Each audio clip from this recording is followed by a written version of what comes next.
Sisu emerges as a bold and visceral entry that dares to blend explosive action, historical drama, and almost mythic heroism into a visually stunning cinematic experience. The film, directed by Jalmari Helander, made waves as soon as it premiered, capturing the attention of audiences worldwide with its unique take on World War II storytelling. Set during the Lapland War in the waning days of UWII, Sisu tells the story of a solitary Finnish prospector who stumbles upon a massive gold deposit in the desolate wilderness.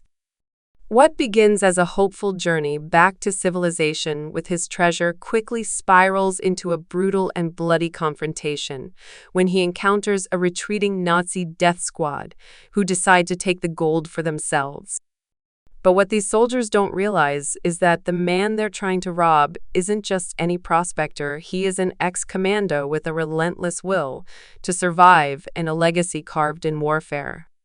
The title, Sisu, is a Finnish term that roughly translates to stoic determination, tenacity of purpose, grit, bravery, resilience, and hardiness, all attributes embodied by the central character. Aatami Korpi, played with silent intensity by Jorma Tommila. The film's strength lies not just in its stylistic action, but in its ability to portray one man's fierce independence and raw willpower against insurmountable odds. Jorma Tommila delivers a tour de force performance as Aatami Korpi, channeling the essence of a man who has seen and endured unspeakable horrors and has chosen to live in solitude with only his dog and horse as companions. His portrayal is reminiscent of iconic silent action heroes. Think Clint Eastwood in The Good, the Bad, and the Ugly, or Mel Gibson in Mad Max. Tommila's Aatami speaks very little, but every movement, glance, and decision tells a story of pain, resolve, and vengeance. The supporting cast is equally compelling, featuring Axel Hennie as Bruno Heldorf, a ruthless Nazi SS officer leading the squad in pursuit of Aatami and his gold. Hennie brings a cold, calculated cruelty to the role, making Heldorf a villain viewers love to hate.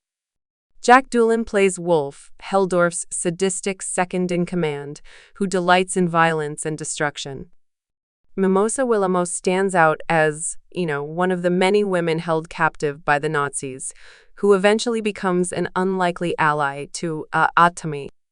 Her arc from a passive victim to an empowered resistance figure adds emotional depth and human stakes to the film's relentless violence. The film is beautifully shot against the barren yet breathtaking backdrop of Finnish Lapland. Cinematographer Kjell Lagerus captures both the haunting desolation of the Arctic terrain and the visceral brutality of war with equal skill. The contrast between the serene, snowy landscapes and the blood-soaked mayhem that unfolds is one of Sisu's most striking visual features.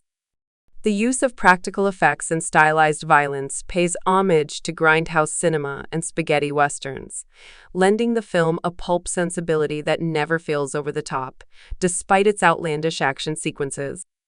Whether it's a minefield shootout, underwater knife fight, or an insane airplane finale, Sisu delivers set piece after set piece with unrelenting energy and creative choreography. Each moment is meticulously crafted to not only thrill but to reinforce the legend of Aatami Korpi, a man who simply refuses to die, no matter what is thrown at him. The narrative structure of Sisu is deceptively simple but effective. It follows a linear path with clearly defined acts, much like a Western revenge saga or a classic samurai tale. Aatami's journey is one of endurance, perseverance, and cold-blooded vengeance, echoing the mythic qualities of folklore heroes. There's minimal dialogue, but the sparse script is purposeful. Every line matters, and the silence often speaks louder than words.